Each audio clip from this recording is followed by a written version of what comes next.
Assalamualaikum warahmatullahi wabarakatuh. Perkenalkan, saya Nendin Widya Fitri dari Universitas Balai Bandung, Fakultas Ekonomi Prodi Akuntansi. Di sini saya akan mereview materi audit, yaitu tentang pengenalan audit, profesi CPA, laporan audit, etika profesional, kewajiban hukum, tanggung jawab dan tujuan audit, dan bukti audit. Auditing adalah pengumpulan dan peninjauan bukti yang terkait dengan informasi untuk menentukan dan menyiapkan laporan tentang tingkat kepatuhan informasi dengan kriteria yang ditetapkan. Perbedaan akuntansi dan audit. Akuntansi merupakan pencatatan, pengklasifikasian, dan pengikhtisaran peristiwa-peristiwa ekonomi dengan cara yang logis dengan tujuan menyediakan informasi keuangan untuk mengambil keputusan. Akuntansi meliputi transaksi, bukti pembukuan, jurnal, trial balance, worksheet, dan laporan keuangan. Sedangkan auditing yaitu kebalikannya. Dari laporan keuangan, worksheet, trial balance, jurnal, bukti pembukuan, dan transaksi. Jasa asuransi. Jasa asuransi merupakan jasa profesional independen yang meningkatkan kualitas informasi bagi para pengambil keputusan. Profesi akuntan publik menyediakan jasa asuransi mengenai informasi laporan keuangan historis kepada masyarakat yang dikenal dengan jasa audit. Jasa atestasi merupakan salah satu jasa asuransi yang disediakan profesi akuntan publik yang merupakan jasa di mana KAP mengeluarkan laporan tentang reliabilitas suatu asersi yang merupakan ditanggung-jawabi oleh pihak lain. Sedangkan asersi merupakan suatu pernyataan yang dibuat oleh suatu pihak yang secara implisit dimaksudkan untuk digunakan pihak lain. Jenis-jenis audit. Yang pertama, ada audit operasional, yaitu mereview atas setiap bagian dari prosedur dan metode operasi suatu organisasi dengan tujuan mengevaluasi efisiensi dan efektivitas.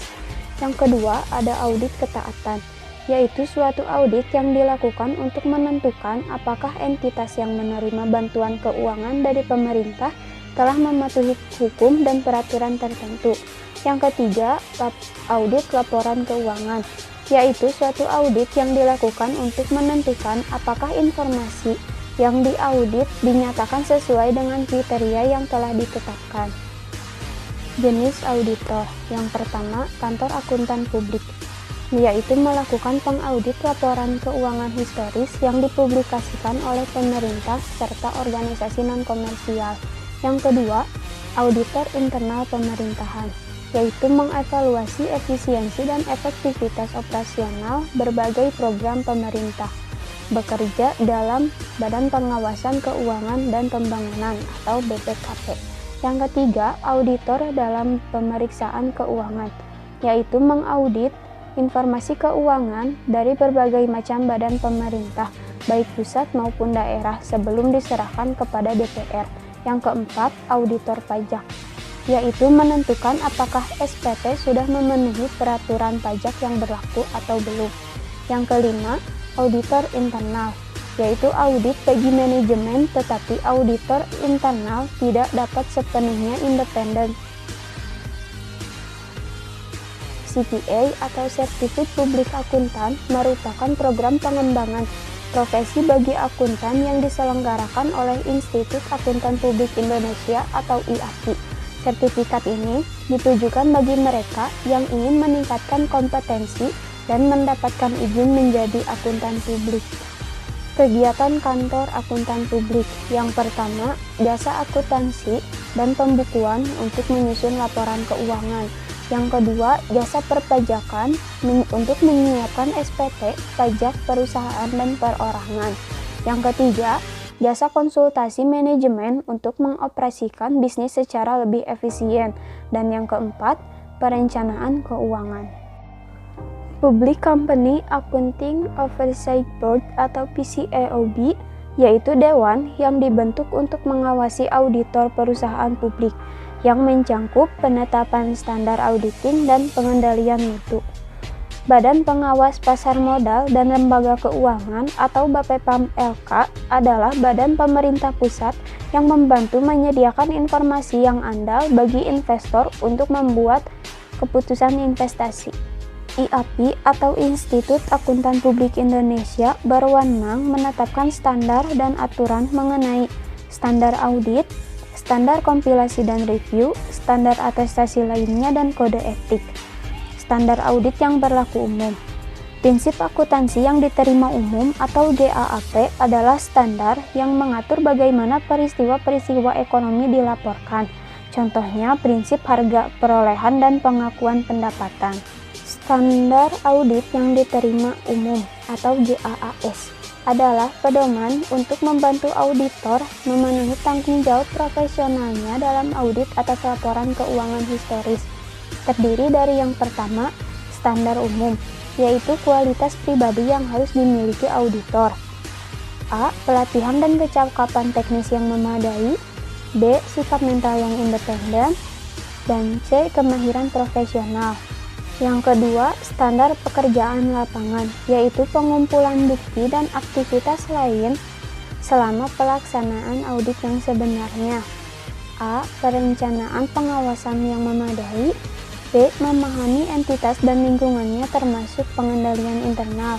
Dan C. Bukti yang cukup dan tepat. Ketiga, standar pelaporan, yaitu meliputi menyiapkan laporan mengenai laporan keuangan secara keseluruhan termasuk pengungkapan informatif. A. Menyatakan apakah laporan keuangan telah disajikan dengan prinsip yang berlaku umum atau GAAP. B. Mengidentifikasi keadaan di mana prinsip tidak secara konsisten diikuti selama periode berjalan jika dikaitkan dengan periode sebelumnya. C. Pengungkapan informatif dalam laporan keuangan dianggap sudah memadai, kecuali dinyatakan sebaliknya dalam laporan auditor. Yang B. Berisi pernyataan pendapat mengenai laporan keuangan secara keseluruhan atau asersi bahwa suatu pendapat tidak bisa diberikan.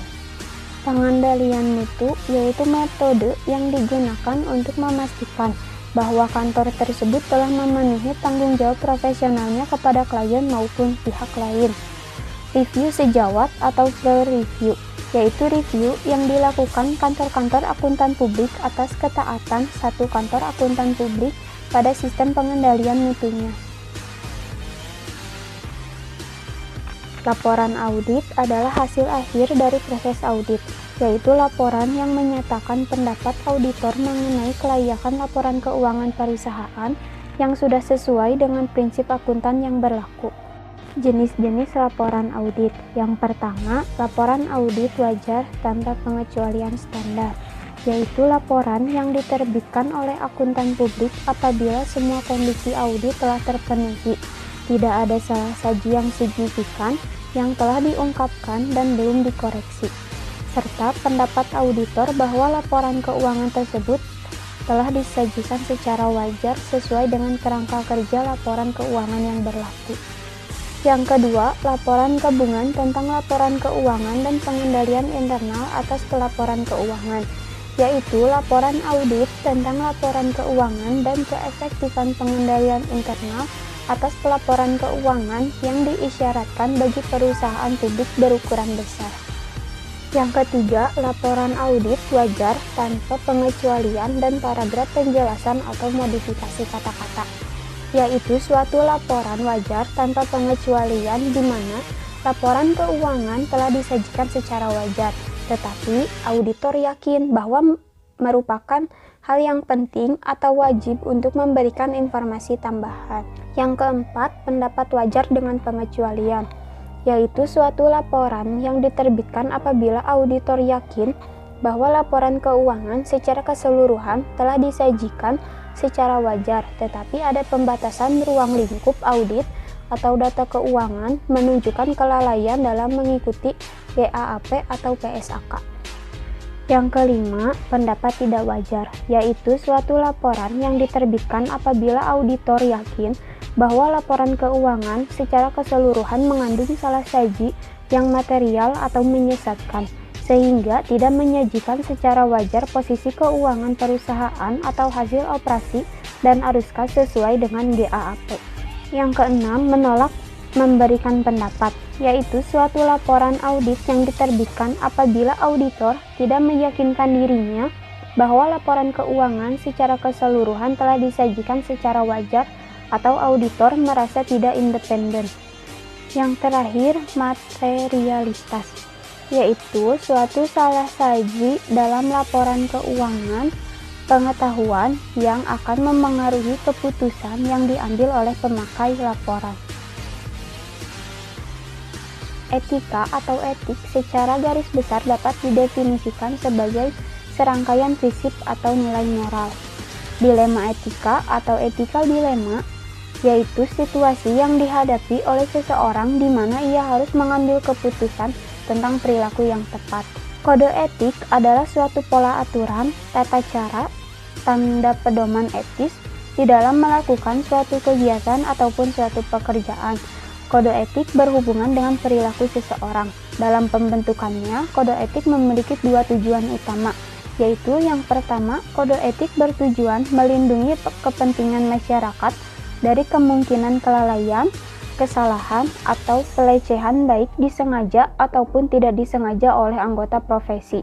Yang kedua, kode etik bermaksud melindungi keseluruhan profesi dari perilaku menyimpang oleh anggota profesi.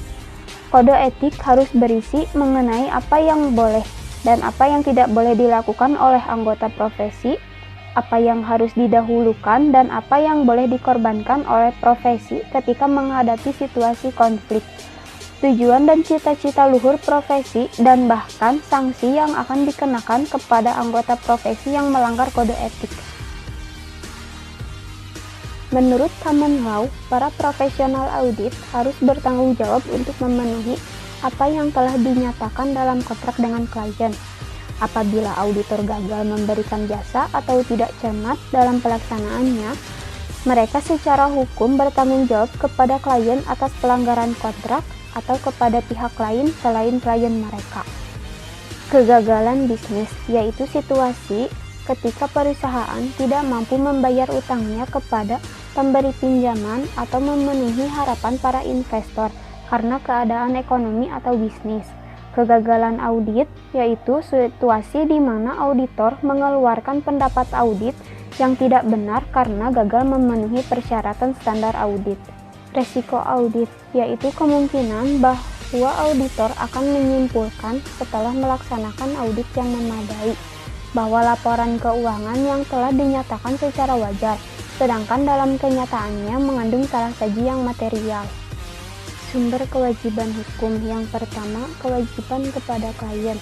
Sumber tuntutan hukum yang datang kepada akuntan publik pada umumnya datang dari klien. Tuntutan ini dapat terjadi jika akuntan publik lalai dalam melaksanakan tugasnya, dan yang menjadi masalah utama dari kelalaian adalah tingkat kemahiran yang dibutuhkan. Pembelaan auditor terhadap tuntutan klien.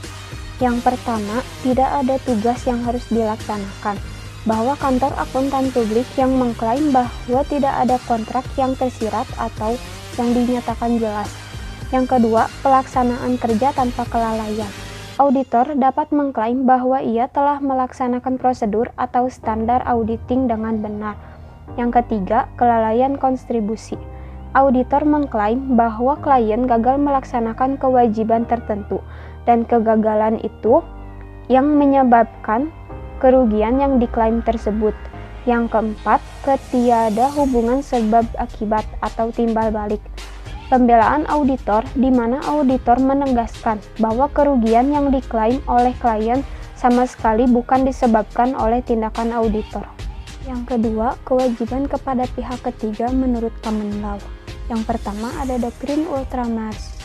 Pendekatan Common Law yang ditetapkan pada tahun 1931 di mana kelalaian biasa tidak cukup untuk menimbulkan kewajiban terhadap pihak ketiga karena tidak adanya privity of contract antara pihak ketiga dengan auditor. Yang kedua ada fluorescent user, yaitu pendekatan yang di mana anggota kelompok pemakai laporan keuangan yang terbatas di mana auditor menyadari bahwa mereka akan mengandalkan laporan keuangan. Yang ketiga, kewajiban sipil menurut UU Sekuritas Federal. Yang pertama, ada Securities Act tahun 1933, yang hanya berkaitan dengan persyaratan pelaporan bagi perusahaan yang menerbitkan sekuritas baru. termasuk informasi dalam laporan registrasi atau pendaftaran dan prospektus. Yang kedua, kewajiban auditor menurut Securities Exchange tahun 1934 seringkali berpusat pada laporan keuangan yang telah diaudit yang diterbitkan kepada publik dalam laporan tahunan yang diserahkan kepada SEC sebagai bagian dari laporan tahunan Form 10-K. Yang keempat, kewajiban kriminal bagi akuntan. Menipu seseorang melalui keterlibatan yang disengaja pada penyusunan laporan keuangan yang salah. Tujuan pengauditan laporan keuangan adalah untuk menyatakan pendapat tentang kewajaran dalam semua hal yang material, posisi keuangan, serta arus kas sesuai dengan prinsip-prinsip akuntansi yang berlaku umum atau GAAP. Tanggung jawab manajemen. Tanggung jawab manajemen atas kewajaran penyajian laporan keuangan untuk menentukan penyajian dan pengungkapan apa yang dianggap perlu. Jika manajemen bersikeras dengan pengungkapan laporan keuangan yang menurut auditor tidak dapat diterima, auditor dapat memilih untuk menerbitkan pendapat tidak wajar atau wajar dengan pengecualian atau mengundurkan diri dari penugasan tersebut. Tanggung jawab auditor untuk merencanakan dan melaksanakan audit guna memperoleh kepastian yang layak tentang apakah laporan keuangan telah bebas dari salah saji yang material, apakah itu disebabkan oleh kekeliruan ataupun kecurangan. Salah saji material versus tidak material. Kesalahan saji biasanya dianggap material jika gabungan dari kesalahan yang belum dikoreksi dan kecurangan dalam laporan keuangan akan mengubah atau memengaruhi keputusan orang-orang yang menggunakan laporan tersebut. Akan menjadi sangat mahal atau tidak mungkin jika auditor harus bertanggung jawab dan menentukan semua kesalahan maupun kecurangan yang sifatnya tidak material. Standar audit mengindikasikan keyakinan yang memadai sebagai tingkat yang tinggi, namun tidak absolut, bahwa laporan keuangan telah bebas dari salah saji material. Konsep memadai namun bukan absolut menandakan bahwa auditor bukanlah penjamin kebenaran atas laporan keuangan. Tanggung jawab auditor dalam mendeteksi kecurangan material. Standar audit mengakui bahwa kecurangan lebih sulit untuk dideteksi karena manajemen atau karyawan yang terlibat dalam kecurangan tersebut berusaha untuk menutup-nutupi kecurangan tersebut. Namun demikian, kesulitan dalam mendeteksi tidak mengubah tanggung jawab auditor untuk merencanakan dan menjalankan audit dengan tepat untuk mendeteksi salah saji material, baik yang disebabkan oleh kesalahan maupun kecurangan. Kecurangan yang diakibatkan kecurangan dalam pelaporan keuangan dan penyalahgunaan aset. Baik kecurangan dalam laporan keuangan maupun penyalahgunaan aset berpotensi membahayakan para pengguna laporan keuangan. Namun, ada perbedaan penting di antara kedua kecurangan tersebut. Biasanya, penggelapan aset dilakukan oleh karyawan dan bukan manajemen, dan jumlah yang dicurinya pun tidak signifikan. Tanggung jawab auditor untuk membongkar tindakan ilegal. Tindakan ilegal didefinisikan dalam PSA 31 atau SA 317 sebagai pelanggaran terhadap hukum atau peraturan pemerintah selain kecurangan. Yang pertama, ada tindakan ilegal berdampak langsung. Beberapa pelanggaran hukum dan peraturan memiliki pengaruh keuangan secara langsung dalam saldo akun tertentu di dalam laporan keuangan. Misalnya, pelanggaran atas hukum pajak dan berpengaruh secara langsung pada akun beban pajak penghasilan dan utang pajak penghasil. Yang kedua, tindakan ilegal berdampak tidak langsung. Sebagian besar tindakan ilegal memengaruhi laporan keuangan secara tidak langsung. Misalnya, ketika perusahaan melanggar hukum perlindungan lingkungan, laporan keuangan hanya akan terpengaruh jika terdapat saksi atas pelanggaran tersebut. Bukti audit adalah semua media informasi yang digunakan oleh auditor untuk mendukung menentukan pendapat atau simpulan dalam meyakinkan tingkat kesesuaian antara kondisi dan kriterianya. Ketepatan bukti merupakan suatu ukuran bukti mutu. Bukti yang tepat adalah bukti yang relevan dan reliabilitas yang dapat diandalkan dalam memenuhi tujuan audit untuk kelas transaksi, saldo akun, dan pengungkapan yang berkaitan. Yang pertama, relevansi bukti. Bukti harus berkaitan atau relevan dengan tujuan audit yang harus dituju terlebih dahulu oleh auditor. Relevansi dapat dipertimbangkan hanya dalam hubungan dengan tujuan spesifik audit. Yang kedua, reliabilitas bukti. Suatu tingkatan di mana bukti audit dapat dipercaya atau berharga untuk dipercaya. Bukti audit dapat diandalkan apabila bukti tersebut diperoleh dari penyedia bukti yang independen, dari klien yang memiliki pengendalian internal yang efektif, dari pengetahuan langsung auditor, penyediaan bukti yang berkualifikasi sebagai lembaga hukum dan bank, dari sumber yang objektif, dan diperoleh secara tepat waktu. Kecukupan bukti. Bukti yang cukup berarti dapat diperolehnya sejumlah bukti yang diperlukan. Jenis-jenis bukti audit. Yang pertama, pemeriksaan fisik. Merupakan bukti yang diperoleh auditor secara langsung dengan melalui pemeriksaan fisik di dalam proses audit itu sendiri.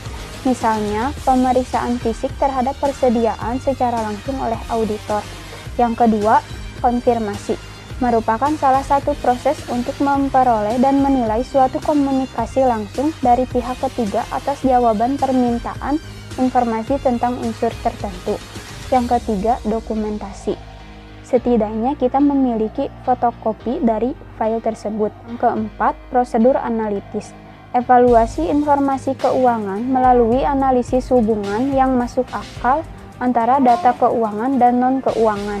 Yang kelima, wawancara, upaya untuk memperoleh informasi tertulis atau lisan dari klien sebagai respon atas pertanyaan spesifik. Yang keenam, rekalkulasi. Pengecekan ulang atas sampel perhitungan yang dilakukan klien, termasuk keakuratan matematis setiap transaksi dan jumlah serta penjumlahan jurnal dan catatan pembantu. Yang ketujuh, pelaksanaan ulang. Pengujian auditor atas prosedur atau pengendalian akuntansi klien yang dilaksanakan sebagai bagian dari sistem akuntansi. Dan yang kedelapan, observasi, di mana auditor memiliki kesempatan untuk melihat dan menyaksikan suatu kegiatan yang berhubungan dengan pengumpulan bukti. Sekian materi yang dapat saya sampaikan. Mohon maaf apabila banyak kesalahan. Wassalamualaikum warahmatullahi wabarakatuh.